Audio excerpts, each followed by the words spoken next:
Estamos aqui para mais essa videoaula. Tema de juros simples, é o terceiro exercício, né? A aula 3, a gente vai estar resolvendo um exercício aqui de concurso visando a fixação de alguns conceitos. Bora lá! Nós temos aqui uma questão de concurso e o interessante, antes da gente dar continuidade, é que vocês dão uma pausa no vídeo para vocês dar uma lida e tentar entender antes de eu começar a ler. Vamos lá, vou dar um tempinho para vocês lerem. Guilherme utilizou o limite de crédito do seu cheque especial no mês passado nos seguintes valores e respectivos prazos. R$ 500, então estourou lá durante 5 dias, R$ 700 durante 8 dias, R$ 800 durante 3 dias. A taxa de juros simples ordinários cobrado pelo Banco de Guilherme nessa linha de crédito é de 9% ao mês. Nessas condições, o total de juros pago por Guilherme ao final do referido mês equivale a... Nós temos essas três opções. Então, o que é o recomendado em todo exercício vocês façam? Né? Pegam o marca-texto e vem marcando as informações principais. Por onde a gente vai começar? Para o nosso primeiro dado aqui. Nós temos aqui R$ 500 durante 3 dias. Depois, o que nós temos? R$ 700 durante 8 dias. E depois nós temos R$ 800 durante 3 dias. E assim sucessivamente. Qual que é outra informação importante? Juros simples. Igual eu comento, toda prova que vocês forem fazer de matemática financeira, procure esse simples aqui, né, que é um indicativo que vocês não vão poder utilizar as fórmulas lá da HP, módulo financeiro. A taxa de juros é de 9% ao mês, né? E pergunta o total de juros, não pergunta montante. Cuidado que isso aqui tem muita gente que erra, tá perguntando o total de juros. Vamos fazer o primeiro fluxo de caixa.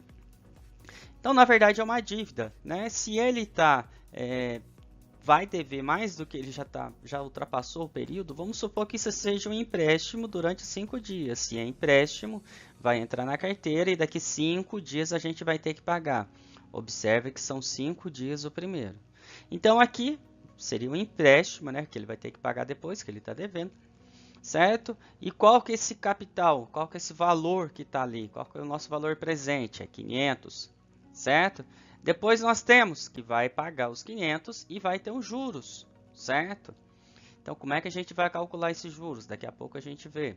Qual que é o segundo fluxo de caixa? O segundo fluxo de caixa nós temos que são 8 dias, no valor de R$ 700. Então, seria como se fosse um empréstimo aqui no valor de R$ 700, certo? Ele vai pagar o valor, né? E vai pagar um valor de juros aqui.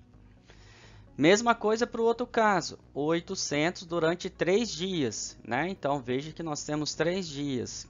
Então, esse valor é um valor de empréstimo. Então, ele vai ficar com a setinha para cima, que no valor de R$ 800 durante 3 dias, ele vai pagar os 800 depois de 3 dias e vai pagar um valor de juros também.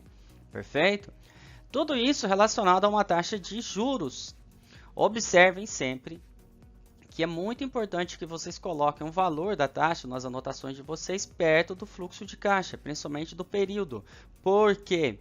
Porque a gente vai ver que o período está em dias e a taxa está em mês. Muito cuidado, pessoal, para todos os exercícios, todos eles.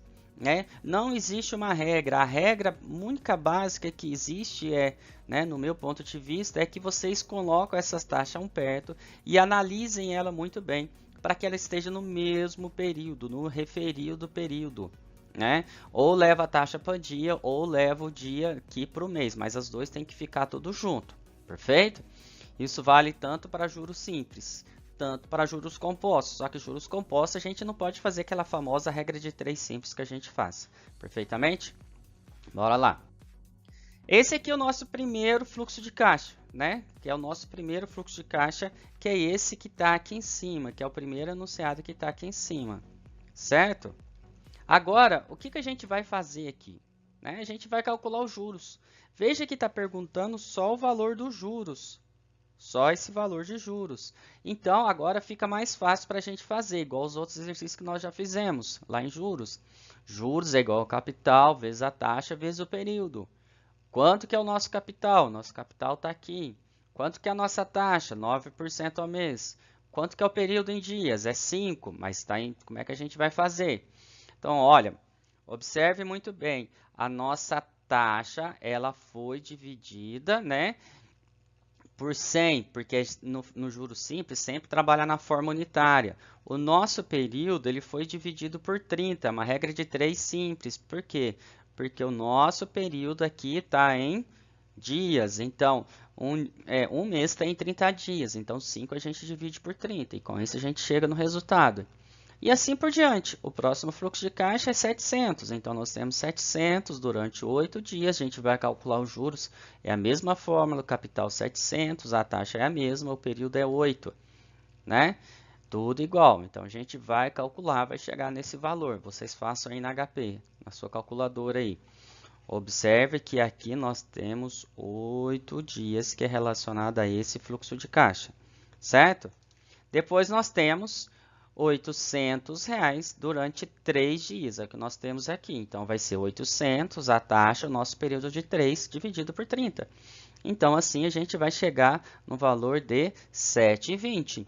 Né? Como é que a gente vai fazer agora? Ele pega o total de juros. Então, para a gente chegar nesse total de juros, a gente vai fazer o somatório desses 3 valores. O juro do primeiro fluxo de caixa, o juro do segundo fluxo de caixa e o juro do terceiro fluxo de caixa. E com isso a gente chega no total de juros pagos, que é essa alternativa que está aqui, certo? Não perguntou montante. Se tivesse perguntado montante, valor total pago, seria uma outra conta. Certo, pessoal? Né? Agradecimento aí ao professor Jabras, que me enviou gentilmente o livro. Bons estudos, muito obrigado a todos. Grande abraço.